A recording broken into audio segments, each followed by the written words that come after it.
Stephen A. Y'all sent me this and I wouldn't even watch it. Stephen A. Y'all sent me this and I would not watch it. Why would I not watch it? Because I wanted to make sure that I reacted to it in real time.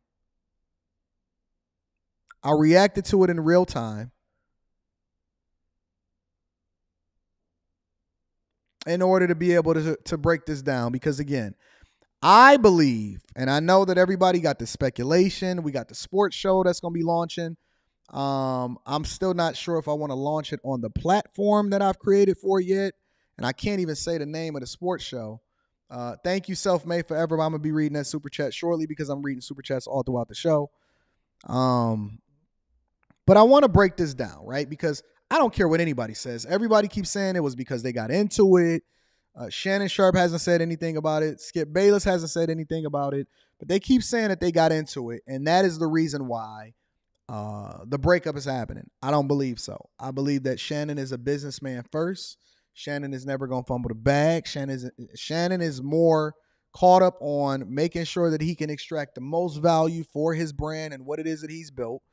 But Stephen A. has an interesting take in that he wants to recruit Shannon Sharpe to come over in First Take. Now, I believe that First Take is an inferior show.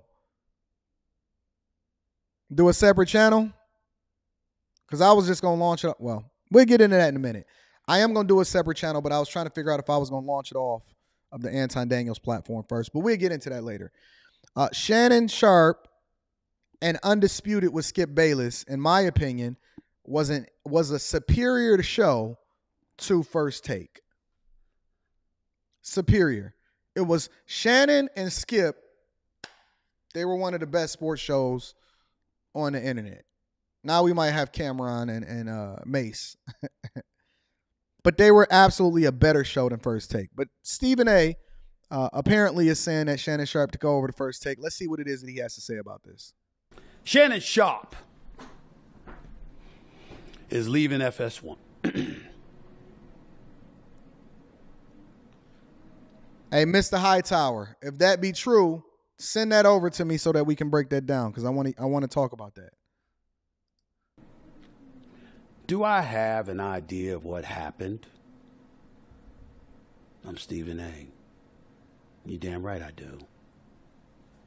Do I know for certain? No. So you don't know what happened? I do not. You don't know what if happened. If I knew for certain, would I tell you? Hell no. Facts. Without their permission. Facts. I believe that. Because Skip Bayless and Shannon Sharpe could be at FS1, at least for the moment in the case of Shannon Sharpe. I've gotten to know Shannon Sharpe a little bit over the last few years. I genuinely like him and respect him. He is a 3-time Super Bowl champion. He is a Hall of Famer. He is one of the greatest tight ends in the history of the National Football League. And I personally think he's done a hell of a job on television and with his podcast club, Shay Shay, which, by the way, I'm going to be a guest on in the near future. And he's smart of you, Stephen A. Smith, to pivot. It's smart of Stephen A. Smith to start his own channel and his own brand while he's still on ESPN. Stephen A. Smith is much smarter than we give him credit for, but let's continue. Also going to be a guest on here in the near future. But I sincerely hope, regardless of what opinions I'm about to give, that y'all don't make the mistake of assuming that I'm going to speak against my man Skip Bayless. That is not going to happen. Smart man. Stephen A. is very, very smart. Shout out to B. I'm gonna be reading that super chat shortly. Stephen A. is very smart because listen, it's the same thing that I say all the time. You don't burn bridges on your way out the door. And this is just a basic lesson for y'all. A lot of y'all want to cuss y'all boss off. Y'all want to leave immediately. You don't want to give you 2 weeks. You want to go out and be a thug and all of this other type of stuff. The position that I have today largely came from the relationships that I've built over the years with other people that then manifested itself into the big bag that I have at my current day job. I know a lot of y'all don't like the fact that I got a day job. I don't give a fuck about what you think. It's all money in over here. All money in. We want all of the bags. Not one bag is going to be missed out here in these streets. But Stephen A. is smart. He's saying, listen, I would never say nothing negative about Skip Bayless. Skip Bayless and I have disagreed on many things. On the air and off the air. We're natural-born contrarians with one another. We don't think alike. We don't act alike. We don't like the same things. We don't vibe with each other in terms of our ideas and our belief system. But it's all about that bag. But you remember when I told you that I was the star of the #1 sports morning show for the last 11 and a half years? The first 4 years of that was with Skip Bayless. Hey, Tony Williams, send that to me. I'll break that down tomorrow. I'm never in that position if it were not for Skip Bayless. And I'm going to tell you why it still come back to the money, Tony, even with him saying that on somebody else's podcast. Because let me tell you something. The tolerance level is high, and if you ever going to have to forego a bag in order to get away from something that you think is toxic, you're not going to do it. Unless you think you can either get a bigger bag or the same or the equivalent bag that you were getting with the person that you feel in a certain type of way with. Let me tell y'all something. Hold on. Let's just be clear. And I'm going to break this down tomorrow, but I just want to give you a little bit of a preview of how I see it, right? Earlier in our relationship, my wife and I have had some knockdown, drag down, different ideas and different perspectives about things. But you know the one thing that we said, regardless of where it was that we was in our relationship or how we felt about each other at that time, we don't fuck up the money. We see eye to eye on everything. It don't matter what we go through or what we feeling at that particular time. We gonna get over that. You may feel a certain type of way about me leaving my pajama pants on the table. We gonna get over that shit. We gonna feel a certain type of way about just making something up. Your mama is in my business and she talking too much. I don't really like what it is that's happening over there or this and that and so on and so forth. But the one thing that we ain't gonna do, we ain't never gonna break up the family, fuck up the bag, and put our daughter in a situation where she would be having to be raised in a single parent household. That's what we don't do. Never, ever, ever, ever, by any means, put yourself in a position to where you're going to mess up what it is that we building. We've done too much and too much greatness to mess up what it is that we got building. So y'all can say what y'all want, but when it comes back down to it, it always come back down to the money. Skip Bayless asked me to come on First Take. Skip Bayless permitted me to come on First Take. Skip Bayless fought for me to come on First Take. Skip Bayless played a role in restoring my career. And I see Seagull Rock Squawk is always, they say evil chases the bag. No, evil is broke. It is literally a sin to be in poverty. It's a sin to be in poverty. So y'all can chase that woke shit if y'all want to. Go over there with Umar Johnson and see how it is that he gonna pour into y'all. Wrongly been taken from me. I will never disrespect him. Ever. It will not happen. Shout out to Stephen A. Never. But that doesn't mean I can't disagree with him. This is not. Thank you, Rob. I'm gonna read that shortly because I don't know what happened to tell you I agree or disagree. Here's what I can tell you.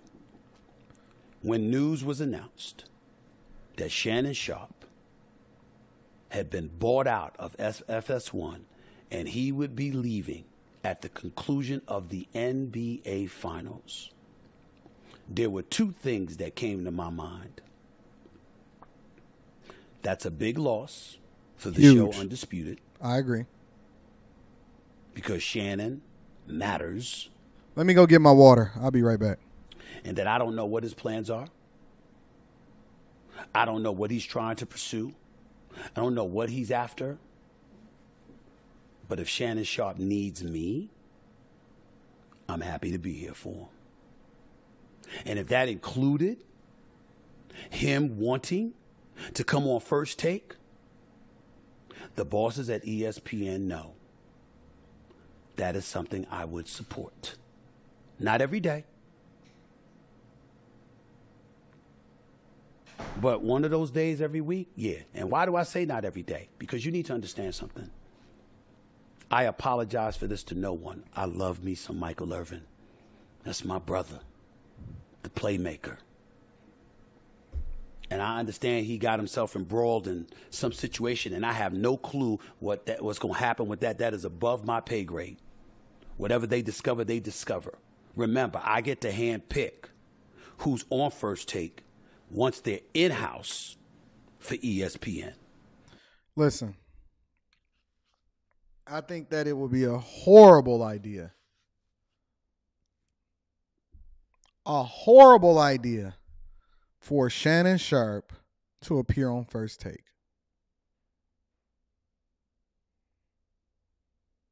I hear you, Nigel. Send me the email and I'll consider it. I think it would be a horrible idea for Shannon Sharpe to even consider himself going over to First Take. It's an inferior show. It's an inferior show. What y'all got to understand is it's kind of sort of like super teams, right? Just because you put together a super team basketball team does not mean that it fits all of the pieces in the puzzle correctly. You got to put the right part here and the right part there. You got to have the right shooters around you, right? You got to have people that are defensive presence. You got to have veterans that's on the bench that can then help the younger guys or be able to galvanize the team when they feel in a certain type of way. Shout out to Mark Ray. Yeah, I was on TV at the Shields fight. You have to have the right players at the right time. And the reason why Skip and Shannon work so well is because they were polar opposites, but they were able to articulate their points more effectively. You don't need a bunch of people that agree with each other, or you don't need a bunch of people that even always look like each other to be on a panel trying to debate sports. I think that it would be a travesty to see Shannon Sharpe joining First Take. I don't get to bring them from the outside in without the bosses okay. We have to be honest. I'm not the boss. That's Dave Roberts. That's Jimmy Pitaro. You get paid. That's Burke Magnus. You get paid, though. That's those dudes. I answer to them. It's not the other way around when it comes to all matters pertaining to ESPN. But they know where I stand. And you know the funniest part about it is Undisputed grew it out the mud. That was a brand new show on basically a brand new or rebranded network, and the anchor of that network was Skip Bayless going over there. And then he recruited Shannon Sharpe, and then they started having to pay my boy the Beige Rage and Rob Parker and all of them for the radio show and stuff like that. But you got to understand that they got that out the mud. They chased ESPN and First Take down. They chased them down, and they was beating the brakes off of them boys. If they'd have let that show continue to run, and if Shannon Sharpe and Skip Bayless would have stuck together for a little bit longer, I think they could have really, really made some noise. But all good things must come to an end eventually. Michael Irvin, I always want my brother with me. He ain't the only one. Keyshawn Johnson, that's my brother. We go back over 20 years, and I think he's excellent on TV discussing football. You're a little mediocre, to be honest with you. Just as a commentator on general subjects outside of football, I don't think really anybody is looking at Keyshawn Johnson to understand what he's saying. Ryan Clark, the pivot, Ryan Clark. The NFL analyst extraordinaire, Ryan Clark. Marcus Spears, a.k.a. Swagoo, my brothers. Yeah, we can do it all out. My brothers. We need a whole new lineup. The only really people that we paying attention to at this point is J.J. Redick, Kendrick Perkins, Stephen A., Shannon Sharpe, Skip Bayless, and then occasionally you have some good takes by different people that's outside the sphere. But you need some new blood in there. You need to throw a couple more white boys in there because J.J. Redick and Max Kellerman can't be the only people that's really having a conversation about sports. You need to mix it up. You really need to have some takes outside of the normal everyday gatekeepers that's been on these platforms for a long period of time that don't really add any additional hot takes or values outside of what it is that we see happening and communicated every single day.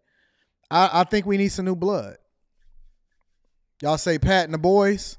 Well, ESPN rolled the bag out for them boys, so we're going to see how that plays out.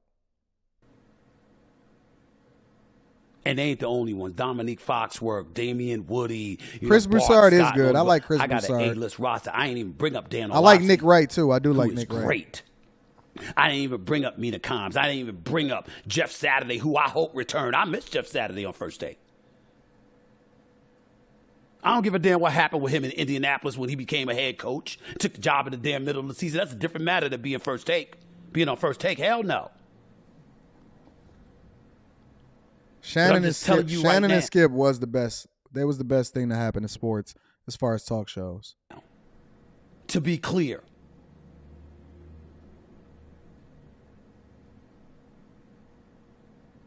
if Shannon Sharpe wanted to join that roster, nah, I ain't about to join no roster. There's no resistance from Stephen A. Listen. Based off of the roster that he just put together, Shannon Sharpe stands head and shoulders above everybody on that roster, probably outside of Stephen A. Outside of Stephen A. Smith, Shannon Sharpe, Shannon Sharpe, regardless of how you feel about him, and Skip Bayless, we got to give Skip Bayless a lot of credit because y'all don't understand. Skip Bayless recruited Stephen A.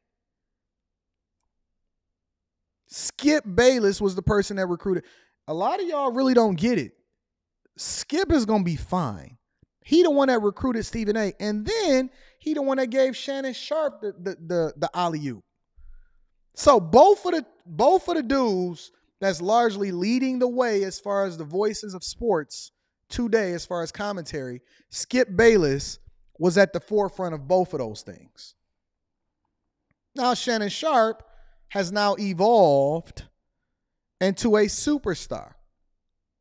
Why would he ever play 1B to a bunch of other people that's not on his level? Respectfully, because I think that a lot of those guys are good, but respectfully, why would Shannon Sharpe play 1B to anybody else that's out here in those platforms?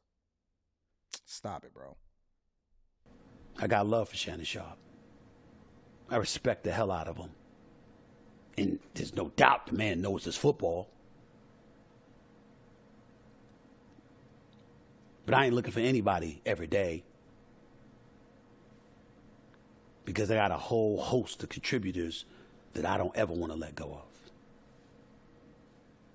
Having said all of that. Yeah, those are just role players. Was I surprised at all that Shannon Sharpe ended up departing from Undisputed on FS1? Absolutely not. Not at all. And this right here is the reason why. Skip tweeted something, and although I disagree with the tweet, and hopefully Skip would take it down, but this is why he's saying that they fell out. I'd love to hear somebody send me the podcast and the timestamps of what it is that he talked about on somebody else's podcast about it. I didn't want it. Well, time out. I'm not going to. They need to turn the volume up. Let me okay. finish. All right. Okay. Go ahead. No, you go. Go ahead. Let's go, Jen. Okay. I mean, I cannot even get through a monologue without you interrupting me. Well, you could have came back. Skip. Okay, this is too low. I don't want to hear that. Let's go, Jen. They need better editors, yo. Stephen A., get better editors for your thing in order to be able to show this of them leaving. I'd be a damn liar if I told you that when I saw that transpire on national television, that I didn't believe in my heart that this day wasn't coming. I don't know what went on. I don't know what happened. I have not spoken to Skip Bayless. I have not talked to Shannon Sharpe about this. But I am telling you, I know Skip Bayless. And when that moment happened, I said, this is over. This is over. Because when something like that happens in a public platform, there's certain things that you just don't recover from relationship-wise. Nah, I think that I'm different. I got a whole different take. I got a whole different perspective. I'm different. And I think that's one of the reasons why I kind of clash a lot of times with people that have a completely different opinion than me, right? Because one of the things that I experienced, and I'll give you an example, right? When I was over on the Lapeef Network, one of the things that I personally experienced was everybody would get in their feelings as a result of being on a show, right? And obviously, I can't compare to skipping, Shannon or anything like that. That's a completely different conversation. But I'm going to tell you why I'm different. One of the things that I experienced was we would have the show and we would go head up and we would debate and all of this other type of stuff. We would clash, go back and forth and everything. And at the end of the show, when we would cut the cameras off, I didn't care. Like, if it wasn't about the content, I didn't care. Like, we can react back and forth. I'm going to do a reaction show the next day in order to continue to break it down and give the people my thoughts and all of that other type of stuff. But when it came to the content, and I would tell people all the time, like, yo, stop worrying about the comments. Don't do all of this other type of stuff. They're going to say stuff about me. They're going to say stuff about you. They're going to have reactions. All of it is good content. That means we put on a phenomenal show. But so I would tell you almost every single person outside of Q, almost every single person was concerned about how they felt afterwards. So I get it. When I see that type of thing play out, I get it, because most people let their feelings or what happened interfere with what it is that's going on with the show and let it spill on outside of the show. They let that impact and then play a role in how it is that you're going to be able to continue or get to the bag and all of that. And I'm telling you, 99 times out of 100, there's going to be people that let their feelings or what happened on the show affect how it is that they move outside of the show. So most people can't handle content creation. Most people can't handle being in the public eye. They're going to let it affect them. They're going to lose sleep over it. They're going to go back and forth about it. They're going to let this internet and the content creation, they're going to fuck up the money. They let it happen they let other people start to infiltrate and play a role in what it is that you building and all of that type of stuff. If you're not built for it, or they actually think that they built for it, but they really not. They really not. They really not. Now, I understand that certain things can be said, and it's like, okay, listen, you're not even really a part of this thing anyway. We can go ahead and let you go. You know what I'm saying? That was just wildly out of control or disrespectful or whatever. But let me tell you something. Regardless of whatever decision that we make on the show, off the show, when the cameras is off, I'm done. If it ain't affecting the money, if it ain't affecting the brand that we building, if it's not going in that direction, it doesn't matter to me. The content is more important than my feelings. And I'm willing to put my feelings aside in order to go and get to the best. I'll tell you this. I'll give you another example. Really quick example. We did the Houston show. Send me the email, y'all. Kojak, I just recently seen that too. We did the Houston show first because we did 2 shows with the whole Lapeef people. And obviously it's much different than the Bag Chasers. Make sure y'all tap into the Patreon. Link is in the description as well as pinned to the top of the chat. We did 2 shows. The first show we did in Houston, right? And I didn't make no money from that because it was all about taking care of everybody else. I'm going to be 100% transparent. As a matter of fact, I lost money on it because I paid for my own hotel, my own plane ticket, the whole 9 yards. Because I got standards, right? I got to ride first class and all of that. And so I'm willing to eat that. But in my opinion, based off of the professionalism of how things was carried out, it was not up to my standards. It was not up to my standards. I went over and above and beyond to try to save the show and everything like that. But it wasn't up to my standards. So then when we went back to the table and I said, listen, they wanted to do another show because they thought it was fun and all of this other type of stuff. We went back to the table and I said, nope, I'm not doing it. I'm not doing Atlanta. It's bad for how it is that I move professionally. I understand that when you add a lot of other different pieces into the mix, that things can go haywire or whatever, so on and so forth, but I'm not going to do it. And so we had to, they came over and, just being fully transparent. Courtney called me, yo, Anton, it ain't gonna be no show without you. Different people was having conversations. Hey man, why don't you show up? Whatever, so on and so forth. So I put how I felt, because they said it's gonna go different or whatever. I put how I felt to the side in order to do the thing that was best for the group. I put my experience of what it is that I experienced, and to their credit, the Atlanta show was a much better experience than what the Houston show was, right? And Courtney did a phenomenal job. I'm 100% objective. Courtney did a phenomenal job as a planner to continue to help put the Atlanta show together, and it was a much, much better product. But my point that I'm making is that when it comes to doing a thing that's in the best interest of what it is that we have to put together, whether it's from a branding perspective or that money perspective or whatever, throw your ego away and start moving a little bit differently on what's in the best interest of the people.